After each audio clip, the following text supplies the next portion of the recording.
Hi guys, welcome back to my channel. I hope you're having a great day so far. So today we're back with another pick it up or put it off, looking at all the upcoming or new makeup releases on the market and deciding if they are worth our hard-earned money, you know? So my question of the day before we go any further is from beautiful Leah with the good hair. Her question was, what new releases are you unable to purchase in the UK? You have mentioned some in the past. So yeah, so here in the UK, we cannot get Tatcha. So the liquid silk canvas cannot be mine. I mean, in theory, you can get pretty much anything, but it's not available here in the UK. So for example, with Tatcha and lots of other brands that aren't available here in the UK, we would have to purchase from the American website, pay like $20 shipping, and then pay probably between 20 and 30 for something like the Tatcha silk canvas primer that is an expensive purchase.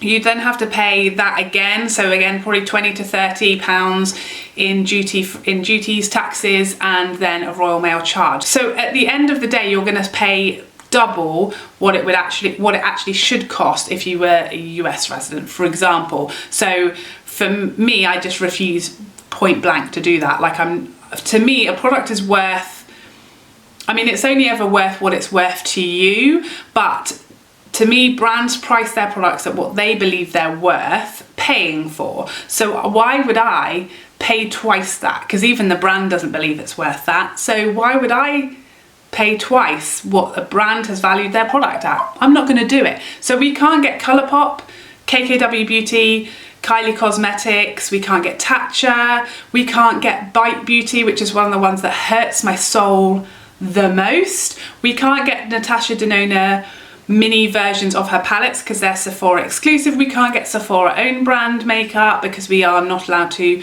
shop the Sephora website. We don't have a Sephora here in the UK, so anything that is Sephora exclusive we can't get. I love it. So if you have a question of the day, please ask it down below and I will answer one of them in a future video. Thank you so much. So let me have a little sneaky through Instagram and see what we can find. So first up, the Natasha Denona Mini Retro Palette. Now, this is apparently going to be available in the UK. I actually asked Natasha myself and she answered me saying, oh, this one is actually going to be available in the UK. I'm assuming because this isn't like the Mini Sunset, Mini Lila, Mini Gold. This is like a mini that isn't linked to a larger version of a palette. That's why it's not a Sephora exclusive. This is going to be available on Cult Beauty and all the other places in the UK that stock Natasha Denona. However, the date is TBC. So she's bringing out this mini retro palette along with a new mini highlighting blush, which is the Bloom blush. This blush looks gorgeous, but it does look very similar to the Patrick Tahar She's Adorable that I have on today, and also the Nars Orgasm X that I picked up recently.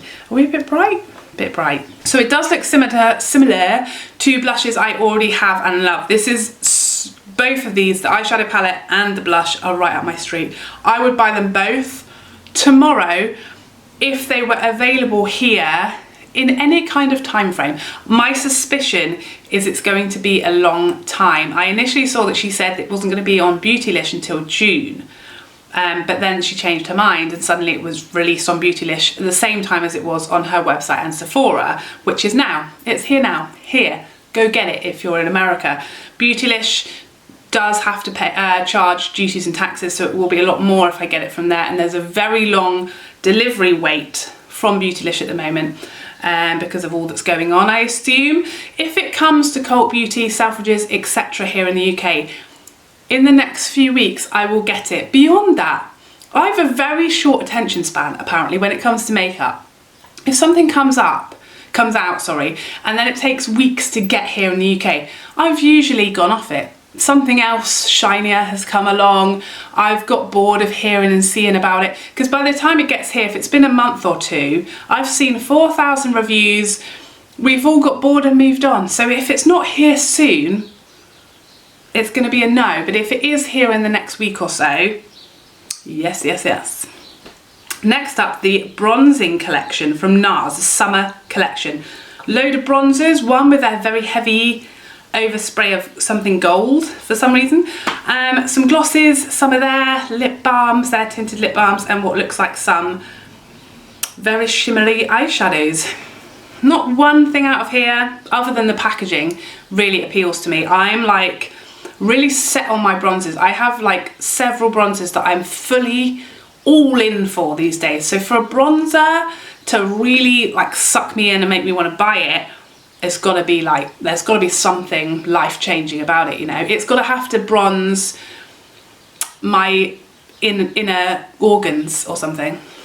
What is wrong with me? I don't know, I just, yeah, nothing about that is like grabbing me. There's nothing that's exciting me. The packaging, as always with Nars's collections, is lovely, but it's all just a load of browny brown, some brown. Next up, these chocolate matte eyeshadows from Too Faced. These are matte liquid eyeshadows. Nothing about this, there's no words in there that in any way appeal to me. No, I don't really love Too Faced as a brand. I feel like I've had as many fails as successes from there. These days they're not bringing out a lot that I desperately want to pick up, and this is not going to change that pattern for me. I don't really love liquid eyeshadow. If it's like a beautiful, stunning, like the Stila liquid shimmers, I mean, I don't even use those really anymore. But that might suck me in if it's something especially beautiful. But as far as matte, I'm just not. It doesn't appeal to me. I'm definitely a powder shadow girl. So that is an easy pass for me. There's a new foundation from Kevyn Aucoin. This is the Stripped Nude Skin Tint. Again, a terrible shade range for a start. I know this is supposed to be a sheer like skin tint, so you wouldn't expect so many shades as you would a foundation, but this is still, the range there is clearly god awful. But again, it's a sheer skin tint, no SPF. This doesn't tick a box for me in my collection. If I want a very natural sheer, am I a Victoria's Secret model type of product, I've got my Pat McGrath, which I'm in love with. If it's for summer and I want you know, a CC cream type of SPF foundation that I can wear outside for an hour or so, I've got my Estee Lauder, I've got my Laura Mercier tinted moisturizer that I love. So I've got my YSL, whatever it's called, I've got the Lancome Skin Feels Good, I've got that box ticked. So for me, this doesn't tick a box that I have any interest in opening. Next up, the Diamond Hydrating Lip Balms from Huda Beauty are a no. I don't need a bougie lip balm. I'm all right with my Carmex. I love my, what's it called? I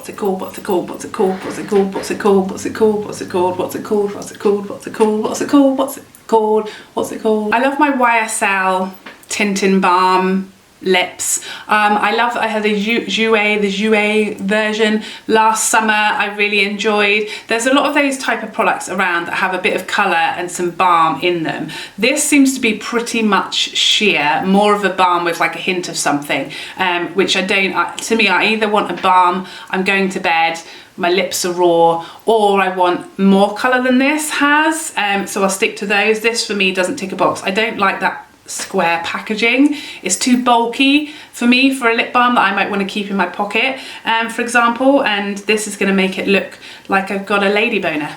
So no thank you. Next up, these palettes from, who are they from? Tom Ford. Oh, God. Tom Ford palettes. I'm so professional. There are 4 new Shade and Illuminate face and eye palettes coming out in different skin tones. So the idea is that they go in intensities from fair skin to deep skin. You pick the palette that goes with your skin tone. So I think the one that would be intended for me right now would probably be the one at the top of that picture, which is called, what's it called? Something to do with red. Something red about it. Something red? Don't know. But it's the one at the top of that picture. I like the colours of the eyeshadows in that palette, but the bronzer looks a little light and very warm from the swatches I've seen. The next palette up would be that one at the bottom with the purples, which I've got so many purple shadows that I don't see me using those very often. And then the one up from that with the green and the blues, I wouldn't use those shadows, and that bronzer and highlight is too deep for me. That obviously the lightest palette is going to be too light for me. So I feel like there's not one in there that ticks all my boxes based on initial swatches. I'd love to buy one of these, but having seen the swatches I've seen, I'm not sure there's a palette there that I want to use the whole thing. And for me, for a face palette like that, you have to look at it and know, yeah, I'm going to use the majority of that fairly often.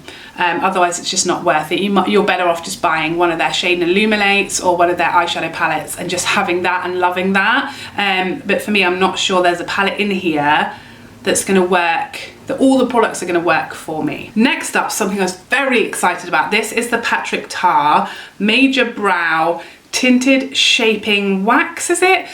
So this is it's a bit like the sort of soap brows type of product. Comes with this spoolie. There's a clear one, which will be very much like soap brows, designed to sort of give you that fluffy, gorgeous brow. And then there's a tinted one. I am super excited to try the tinted one.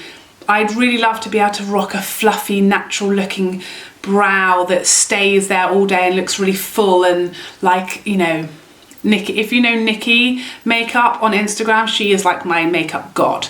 If I was to get married again, I'd pay her whatever she wants to do my makeup. She's my hero. And all she uses is soap brows. Every time she uses soap brows and a bit of dip brow through the brows. I love how she does brows. This looks like it could be good for something like that. I know the launch has been delayed because of everything that's going on, but hopefully we'll see this really soon and I'll be snapping it up. There we go. Next up, this is like the spring collection, maybe summer collection from MAC. Haven't seen inside the little compacts. I just want to click them open and see in there. Apparently there are bronzes, there are highlights, there's obviously eyeshadows, and there's that strobe face glaze that we've seen before that I'm not so interested in. I'm always interested. I feel like MAC's limited edition bronzers are always their best bronzers. I don't know why they're limited. It's a liberty. They're taking liberties. But I do really like their bronzers that I got from their previous Light Wonder collection, I think it was, where they did the limited bronzers before. I love this packaging, but yeah, it's gonna have to be a special type of bronzer within that compact to make me pick anything else up from this collection. Nothing else is like especially speaking to me. Now here's a tricky one. These are the cream bronzers and blushes from Fenty Beauty. When I first saw these, I was like, I want to just dive in. Give me them all. I had my shades picked out. I was going to get one of the bronzers. I was going to get at least 2 of the blushes. And then I watched the first review, which the first one I saw was from Jamie Genevieve. An absolute goddess. I'm obsessed with her. I love her. I love the way she does her makeup. We have similar tastes in like foundations, blushes, bronzers. A lot of her favourites have become my favourites too after I've picked them up on her recommendation. I love Jamie Genevieve. Sorry, what were we talking about? Fenty blushes and bronzers. So she went to, I think, their launch party, and so she had like first dibs on these, and I watched her review. It didn't go great. It didn't go great, and I'm now not sure. I'm now thinking I'm not going to pick any of it up. I'm going to wait for some more reviews to see, but yeah, I think they didn't look great, which was really disappointing. I think from what I remember, the blushes were more successful than the bronzers. Were very sheer and kind of tricky to work with, which I just don't need in my life. If it's not going to be Chanel Soleil de Chanel, RIP, I don't want it. I don't want anything that's going to be harder or like cause a problem, lift up my base. I don't need that kind of stress of a morning. The blushes, cream blush is not my favourite. What I'd rather is that the Flip and Glow Play blushes from MAC would at some point pop up in the UK, because I'm getting furious. Where are they? And last but not least, these surprise Norvina electric cake liners that accidentally popped up on Sephora that weren't supposed to be there and were quickly, hastily withdrawn, but it's too late. We've all seen them now. They're everywhere. Apparently these were supposed to be held back because they didn't want to launch while everything was going on. Sephora's website did not get that memo and they launched them anyway.